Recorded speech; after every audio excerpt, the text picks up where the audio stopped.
Ontem nós compartilhamos uma palavra, eu gostaria de fazer um resumo do que falamos ontem à noite e continuar. E o tema, o título é o de repente de Deus. Você que está com a sua Bíblia, abra por gentileza em Atos capítulo 16, vamos ler do versículo 16 ao 18. Atos 16, do versículo 16 ao 18. A palavra de Deus nos diz assim: indo nós ao local de oração, saiu-nos ao encontro uma jovem que tinha um espírito de adivinhação, a qual, adivinhando, dava grande lucro aos seus senhores. Ela, seguindo a Paulo e a nós, clamava, dizendo: estes homens que nos anunciam o caminho da salvação são servos do Deus Altíssimo. E isso fez ela por muitos dias. Paulo, porém, inconformado, voltou-se e disse ao Espírito: em nome de Jesus Cristo, ordeno-te que saias dela. E na mesma hora saiu. Até aqui a nossa leitura, depois nós vamos ler um pouco mais adiante. Amados, para nós nos localizarmos um pouco melhor nessa história, você sabe que o livro de Atos é o livro dos começos da igreja, né? Você e eu estamos escrevendo o capítulo 29, capítulo 30, capítulo 31. Nós temos uma origem, nós pertencemos a um povo, nós pertencemos à igreja do Senhor Jesus. Não estamos soltos, no universo, pertencemos à igreja. E o livro de Atos conta esses começos da igreja. E nesse momento, Paulo, já convertido, já pregador da palavra, juntamente com Silas, eles estão sendo usados por Deus na expansão do evangelho. E a Bíblia relata um momento muito interessante, o confronto com o espírito maligno e o que aconteceu. Então, em primeiro lugar, o que a Bíblia nos diz nesse texto, no versículo 16, está escrito: indo nós ao local de oração. Amados, que privilégio podermos ir ao local de oração.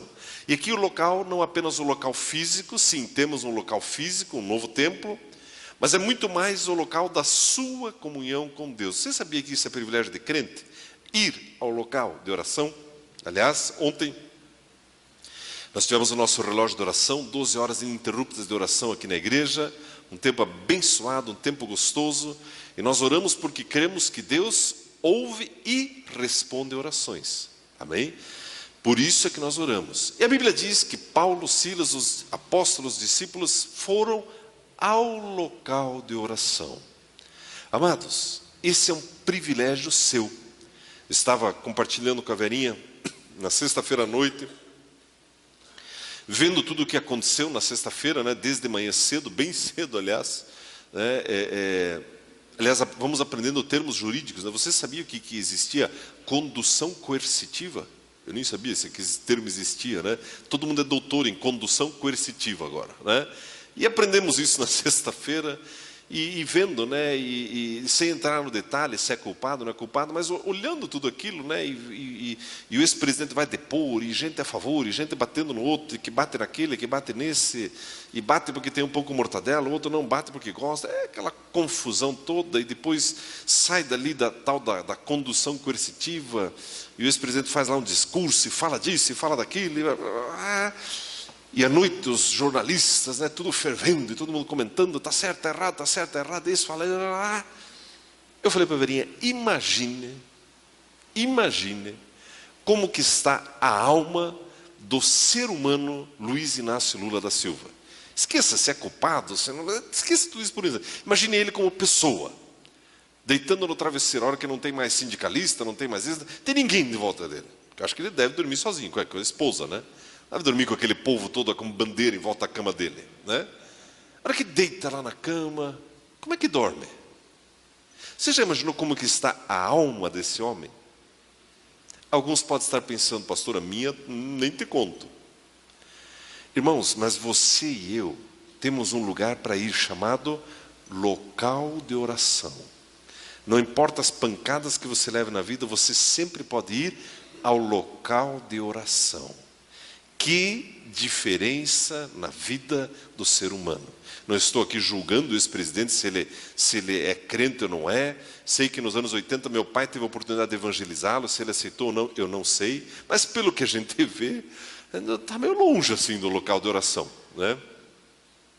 Mas não é esse o caso. Estou usando como exemplo que angústia não poder ou não ter ou não saber que existe um local de oração. Em contrapartida, que privilégio para você e para mim podermos ir ao local de oração. Amém, amados? Ir ao local de oração. E a Bíblia diz que mesmo no local de oração, um demônio veio lá perturbar os apóstolos. Isso é interessante, a Bíblia ela é muito honesta conosco. Você está na igreja e ainda assim o diabo ele tenta. O diabo, amados, nós precisamos entender isso, ele é usurpador. A Bíblia diz que ele é o ladrão. Você já viu o ladrão pedir licença? Estou telefonando que essa semana eu vou te assaltar, fica esperto. Ele não faz isso. O ladrão ele entra sem pedir licença. E o diabo ele é usurpador. E mesmo esses homens indo ao local de oração, veio lá um espírito de adivinhação na vida de uma jovem para perturbar os apóstolos. Arno, mas esse espírito de adivinhação estava falando uma coisa boa. Mais ou menos. Se você olhar nos originais desse texto, alguns comentaristas argumentam que esse espírito falava que esses homens anunciavam um caminho de salvação. Mas Jesus é o caminho de salvação, é só Jesus. Quando você ouve essa conversa mole por aí, não, Jesus é bom, é bem importante ter fé, né? Fé em alguma coisa, né? Fé de mais, fé de menos. Não, irmãos, só fé em Jesus que salva. O resto não salva, o resto é engano. Amém? Mas é interessante, amados, que Paulo, a Bíblia menciona, é o segundo ponto que eu quero falar, estou resumindo de ontem. A Bíblia diz no versículo 18, está escrito assim: Paulo, inconformado, voltou-se e disse ao Espírito: em nome de Jesus Cristo, ordeno-te que saias dela, e na mesma hora saiu. Eu quero destacar essa palavra em segundo ponto. Primeiro, você tem um lugar de oração. O segundo, inconformado. Amados, ou você se conforma com as agressões do diabo, ou você é um inconformado. Dê uma olhada para o seu lado, tem um inconformado do seu lado. Amém? Glória a Deus. Eliseu é inconformado, né, Jesus? É inconformado. Como assim, Arno? Amados, o diabo ele vem e lança lá uma enfermidade, uma dificuldade financeira, uma encrenca, uma confusão. Ou você aceita, acho que é assim mesmo, né? Pois é vida. A crise é para todos. Ou você é um inconformado e você diz para os espíritos malignos: vão embora da minha casa. E nesse texto, Paulo estava inconformado, não por causa da perturbação da menina com ele, mas inconformado com a opressão na vida daquela menina. Essa menina era como hoje você vê por aí alguns ciganos, mesmo espírito. E cobravam uma grana, e tinham os senhores dela. Ou você acha que quando uma cigana pede para ler a sua mão lá, e você dá lá um dinheirinho, você acha que é dela isso? Tem o senhor feudal ali, tem ali o sujeito que pega aquele dinheiro. Mesma coisa aqui, mesma coisa, mesmo espírito. E Paulo, inconformado com a situação daquela menina, libertou aquela moça. E você, tem estado inconformado com a situação das pessoas à sua volta? Nós temos agora, toda quarta-feira, Jesus é mais, à noite. Toda quarta-feira. Essa quarta-feira, excepcionalmente, não vai ter, mas toda quarta-feira tem. Será que não está na hora de começar a se envolver? Eu sou um inconformado com a situação de angústia das pessoas à minha volta. Não posso aceitar. E da mesma forma, você e eu precisamos ser inconformados com as agressões do diabo na nossa própria casa. Amados, nós temos orado nessa igreja desemprego zero e aluguel zero. Você sabia disso? Você é alvo das nossas orações e nem sabe. Mas nós temos orado desemprego zero. Não, mas é crise porque a minha profissão, desemprego zero. Não, porque está difícil, desemprego zero. E aluguel zero. Arno, mas como que eu vou comprar uma casa, Arno? Deixa Deus te surpreender, seja um inconformado. Amém, irmãos? Mas Arno, a igreja não paga aluguel? Paga por enquanto. Eu estava até comentando com os irmãos, né? Graças a Deus, né? Tudo em dia, aluguel. E o dono do imóvel novo está feliz, né? A gente vai pagar aluguel para ele, está animado, assim. Eu vejo ele sorridente, assim, né? Animado, né? Eu já consigo ver ele assim, fazendo prestação nas Casas Bahia com o aluguel que a gente vai pagar para ele, né? E é verdade, mas eu fico olhando assim, ao mesmo tempo fica uma peninha, eu não vou pagar muito tempo não se anime demais, Não faça prestação muito longa, né? Você e eu somos inconformados com a situação e com as agressões do diabo contra nossas vidas. A Bíblia diz que Paulo, vendo a situação daquela moça, disse ao espírito maligno: irmão, irmã, você tem falado com os demônios?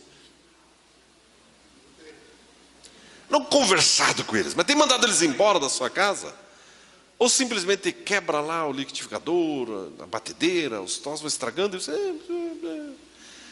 tem lá tá certo que o liquidificador é valita, se fosse ar não já nem quebrava, mas é um valita que pifa lá e tal, a enceradeira prosdóximo não funciona, o 3 em 1 da Sanyo também já não funciona direito, a Telefunken também fica quebrando. Irmão, expulsa o demônio desse troço, irmãos. Algumas coisas joguem fora também, está muito velho já, né? Mas eu estou querendo chamar a sua atenção para essa inconformismo. Não aceita as agressões do diabo passivamente no seu dia a dia. Você está dizendo para procurar demônio em tudo? Não, mas mais do que você tem visto. A Bíblia diz que Paulo resistiu àquele demônio e o demônio saiu daquela moça. Tirando o foco das coisas, olhando para a pessoa, você imagina o alívio na vida dessa menina, na mãe dela, nas pessoas à volta dela. Então, isso nós conversamos ontem. Primeiro, você desfruta de um lugar chamado lugar de oração. Segundo, você e eu somos inconformados com as agressões do diabo, seja contra nós ou contra as pessoas à nossa volta. Quando eu olho para 22 anos de igreja, amados, quanta investida do diabo para destruir pessoas, para destruir projetos, e Deus vai dando graça, você vai resistindo, você vai avançando, porque você é mais do que vencedor em Jesus. Amém, amados? Mas se for para ficar amuado, bateram em mim, eu não brinco mais, às vezes não leva a nada. Amém? Você e eu somos reis e sacerdotes e resistimos às agressões do diabo. E agora eu quero ler com você, para entrarmos no assunto de hoje, que é o de repente de Deus. Gostaria que você acompanhasse comigo do versículo 19 ao versículo 26. A palavra de Deus nos diz assim, Atos 16, do 19 ao 26. Diz assim: vendo os senhores da jovem, que a esperança do seu lucro estava perdida, prenderam Paulo e Silas e os levaram à praça, na presença das autoridades. Condução coercitiva.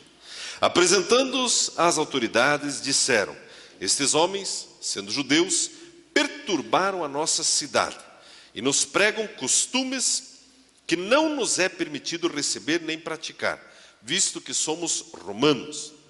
A multidão levantou-se unida contra eles e as autoridades, rasgando-lhes as roupas, mandaram açoitá-los com varas. Havendo-lhes dado muitos açoites, lançaram-nos na prisão, ordenando ao carcereiro que os guardasse com segurança. Ele, tendo recebido tal ordem, lançou-os no cárcere interior e lhes prendeu os pés no tronco. Perto da meia-noite, Paulo e Silas oravam e cantavam hinos a Deus, e os outros presos os escutavam. De repente, houve um terremoto tão grande que os alicerces da prisão foram abalados. Abriram-se todas as portas e foram soltas as correntes de todos. Até aqui a nossa leitura. Amados, esse terceiro ponto que eu quero falar com você, ele retrata uma das maiores estratégias do diabo contra o cristão. Como assim? Nós acabamos de ver que esses homens estão no local de oração, enfrentam o inimigo vai embora, e ele sofre uma agressão agora ainda maior, na própria carne deles, na própria vida deles. Uma tremenda injustiça. Ao invés de prepararem um bolo para eles comemorarem, olha, glória a Deus, vocês libertaram essa moça que estava opressa. Não, prenderam, açoitaram, bateram e jogaram na cadeia. Agora, o que eu tenho a ver com isso? Mas nós precisamos aprender quais são as estratégias do diabo, e essa é uma delas. Você está andando na sua vida cristã, você está na igreja, você está vencendo o diabo, e na sua caminhada, na nossa caminhada, de tempos em tempos surgem algumas frustrações, algumas injustiças. E muitos crentes, ao se depararem com essas injustiças, abandonam a fé. Sai da igreja. Não vou mais para a igreja, sofri uma injustiça na igreja ou no trabalho. Eu já vi muitas pessoas saírem de empregos muito bons, porque foram de alguma maneira injustiçados. Quando alguém vem me perguntar, pastor, eu estou no meu trabalho, já estou há 15 anos lá, eu sou chefe de um departamento, eu coordeno tantas pessoas, mas entrou um chefe novo lá, e ele está sendo injusto comigo, eu agora tenho que trabalhar uma hora a mais, o meu salário diminuiu, eu vou sair de lá. Não faça isso, eu digo. Quantas pessoas, por se sentirem injustiçadas, tomam decisões precipitadas e saem. E agora? Não, agora eu saí. E agora vai quebrar a empresa. A empresa não quebra, irmãos. Você já viu isso acontecer? Não quebra. Aliás, fica melhor normalmente. E a pessoa entra num ciclo de angústia, de desemprego, porque de repente abre, puxa, mas eu já não sou mais tão novo assim. Não, mas eu sei fazer e tal. Pois é, mas então vou mandar um e-mail. Alô? Alô? Ah, não tem secretário para mandar e-mail. É você mesmo que tem que escrever agora. Não, então eu vou fazer uma cópia. Alô? Não tem mais o office. É você. E aí entra num ciclo de angústia por tomar decisões precipitadas. Na igreja, amados, muitas vezes acontece isso também. O diabo arma algumas situações, e as pessoas se sentem injustiçadas de alguma maneira, e na crise toma a decisão, vou embora. Não faço mais parte dessa igreja. Vou embora. Não, irmãos. Confie na mão poderosa de Deus. Casais fazem isso. Sofre uma decepção com um, com o outro, uma injustiça, uma incompreensão. Então eu vou embora, vou largar você. Esses dias fiquei sabendo, fiquei tão triste, um amigo de infância. Agora, recente, fiquei sabendo. Sabe aqueles amigos da 8ª série que você não vê? Via cada década você encontra, né? É por década que você vai contando, né? E aí, um amigo querido da infância, né? Poxa, a esposa adulterou contra ele. O outro amigo me falou, encontrei ele no almoço. E ele não quer mais saber dela, e disse a seguinte frase para o filho: filho, eu me cuidei e tal, mas não adiantou nada, tua mãe me traiu, então vai aproveitar a vida, porque não adianta ser fiel. Olha que... Então, no meio da crise, a pessoa toma algumas decisões ruins.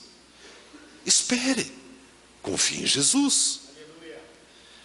Além disso, amados, vem as agressões, né, de fora, pessoas batendo, querendo desqualificar você, talvez no seu trabalho, no seu ministério. Como foi que esses homens agiram? Como foi que esses homens agiram? Ainda esses dias eu vi uma frase, uma pessoa estava se queixando de uma situação de uma terceira pessoa, e ela disse que essa pessoa falou: puxa, mas eu sirvo a Deus há tanto tempo, por que Deus deixou isso acontecer comigo? Já ouviu essa frase ou não? Não, irmão, corrija o foco. Não é que Deus fez isso com você, é que você tem um inimigo que está te atacando. Então não adianta ficar de mal e não adianta ir embora. Outro dia eu vi uma outra pessoa dizer isso também. Pois é, pensei em desistir da igreja. Mas daí eu pensei melhor, né? Mas se na igreja está difícil, imagine fora. É verdade. É verdade. Paulo e Silas agora estão na cadeia. Não era uma coisa qualquer. Não estou falando de pequenas trivialidades. Tem momentos que você e eu somos tão agredidos a ponto de ser lançado na cadeia. Um local de solidão, de incompreensão, de injustiça. E a Bíblia diz que eles estavam com os pés no tronco, ou seja, não tinha mobilidade, não tinha mais como sair daquele lugar. Você já entrou em algumas curvas da vida em que você... Como é que eu vou sair daqui? E olha o que esses homens fazem. A Bíblia diz, no versículo 25, perto da meia-noite. Fazendo um parênteses, você sabe por que perto da meia-noite? Você sabe que existem trocas de turnos no mundo espiritual, a cada 6 horas, a cada 12 horas? Você já percebeu que as coisas são diferentes depois da meia-noite? Pais, vou dar uma sugestão do que eu faço com os meus filhos desde que eles são jovens, adolescentes, né? Porque quando eu era criança nem isso eu deixava, né? Meia-noite está todo mundo em casa, com pijaminha, respirando debaixo da cobertinha, só aquele ventinho saindo do nariz. Não, meu pai é liberal, eu chego a hora que eu quero. Cuidado com isso. E olha que já são grandinhos meus.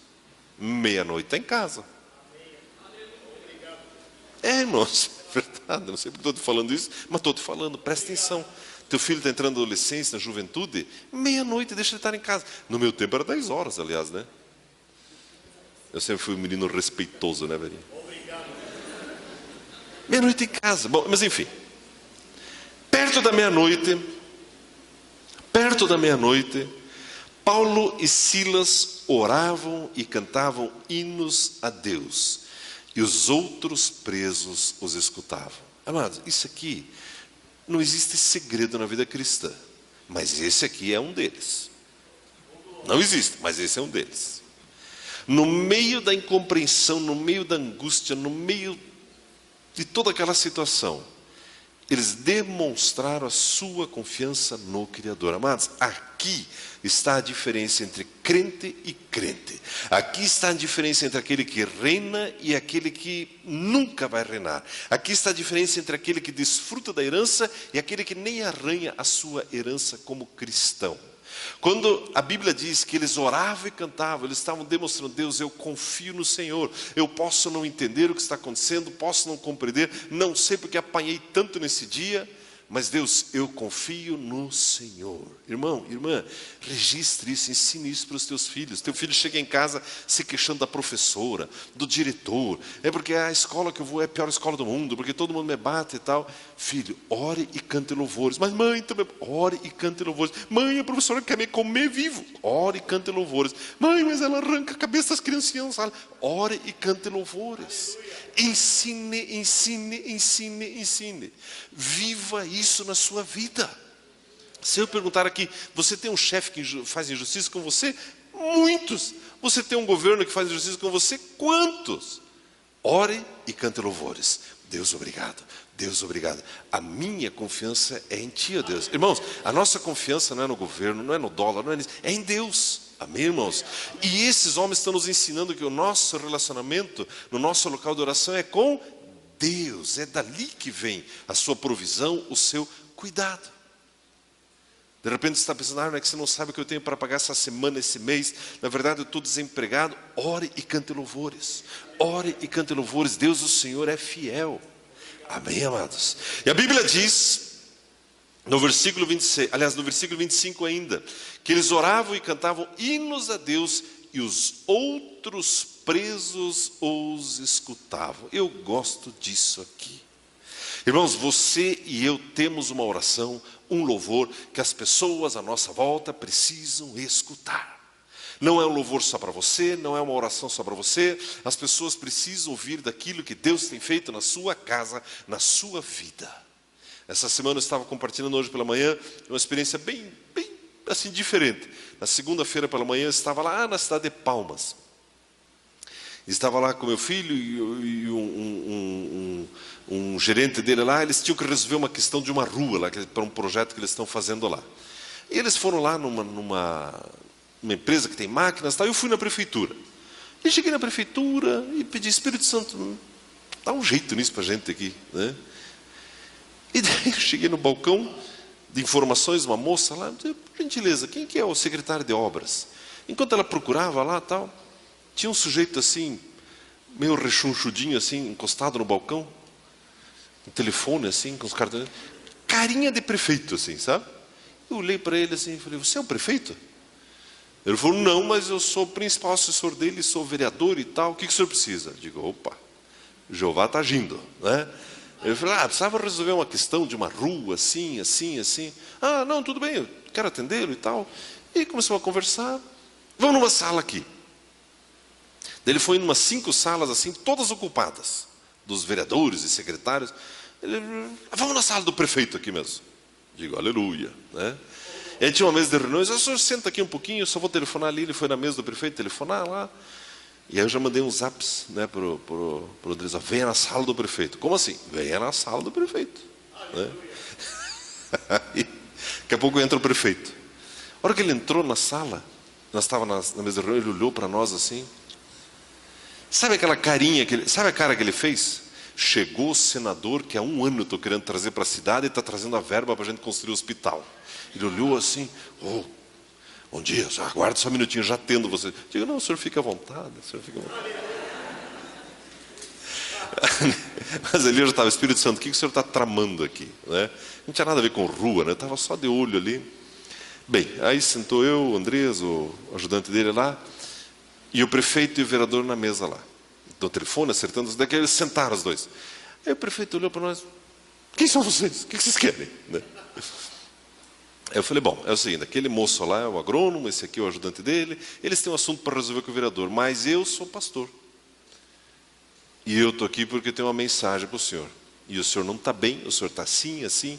Ele baixou a cabeça e falou, é verdade, nem dormi essa noite. Eu falei, então, sou resposta de oração. E aí começamos a ministrar e orar, e veio aquela presença de Deus, e a reunião foi se estendendo do senador, foi se estendendo a reunião, e fomos falando de Bíblia, e o vereador começou a ficar agitado, queria resolver logo, e despachar, eu digo, só segue aí que agora eu estou pregando aqui, né? E pregamos, e oramos, e confessou Jesus, e foi aquela glória, irmãos. Ele traz cafezinho, né? E não sei o quê. Irmãos, você tem uma oração e um louvor que as pessoas precisam ouvir. Deus, Ele coloca você em alguns lugares, é para você orar, louvar a Deus, para que as pessoas possam ouvir. Amém, amados? Não é por acaso que essas coisas acontecem, não é por causa dos seus lindos olhos azuis, é por causa do Espírito Santo na sua vida. A Bíblia diz que os outros presos os escutavam. E o versículo 26, que é o último ponto que eu quero compartilhar com você, declara exatamente isso. De repente, houve um terremoto tão grande que os alicerces da prisão foram abalados. E abriram-se todas as portas e foram soltas as correntes de todos. Eu gosto de 3 palavrinhas desse versículo, né? De repente, que são 2 palavrinhas na verdade, de repente, né? Abriram-se todas as portas e foram soltas as correntes de todos. De repente, todas e todos. 3 palavrinhas fortes nesse versículo. Irmão, tenha sempre a expectativa do de repente de Deus na sua vida. Não perca isso. Falávamos até agora há pouco, o diabo ele arma arapucas, ele arma situações de aperto, de incompreensão, de angústia, e você às vezes fica ali, Deus, mas eu não entendo, Deus, eu não entendo, Deus, eu não compreendo, Deus, eu não aceito, Deus, eu te repreendo. Não, irmãos. Deus, eu posso não estar entendendo, mas eu oro e canto louvores ao Senhor, porque é o Senhor que cuida da minha vida, é o Senhor que ordena os meus passos, e de repente os milagres começam a acontecer, irmãos. E os milagres não beneficiam só você, mas beneficiam pessoas à sua volta. Mas ir para um local maior não é para você e para mim apenas. Isso vai beneficiar pessoas à nossa volta. Você imagina aquele lugar fervendo de criança, correndo, pulando, e para cima e para baixo, e bolacha para tudo que é lado, e todo mundo varrendo. Aquela criançada desde cedo servindo a Jesus. Você consegue ver isso? Você consegue ver aquele lugar cheio de adolescentes, né? Cheio de jovens, né? Aquilo fervendo de idosos, de pessoas. E daqui a pouco tem que chegar para o dono, ó, pessoal, estamos de mudança, precisamos de um lugar maior. Mas de repente na sua vida vem o milagre, não perca essa expectativa. Você já viu quem está desempregado, ele levanta de manhã, já levanta às vezes lá para umas 10 horas, né? Coça a pança daquela na mão. Depois do almoço eu vou entregar um currículo. Já mandei pela internet. Mas saia desse lugar. Irmãos, todo dia é dia de expectativa do milagre. Eu levanto disposto, eu levanto feliz, não importa o que você está passando. Temos orado esses dias, tem um pastor, ele é amigo do Pio, ele estava compartilhando comigo. Ele é um pastor da igreja metodista, lá de Laranjeiras do Sul. Alguém já ouviu falar desse trabalho que tem lá naquela cidade? Quem já ouviu falar? Uma igreja grande, quem já ouviu falar? Algumas pessoas já ouviram falar. Ele é a maior igreja da cidade, é no centro ali. O dia que você estiver indo para Foz do Iguaçu, dá uma entradinha ali em Laranjeiras do Sul ali, e vai conhecer essa obra. Milhares de pessoas, uma cidade pequena, e esse pastor sendo usado por Deus para salvar aquela cidade. Aleluia.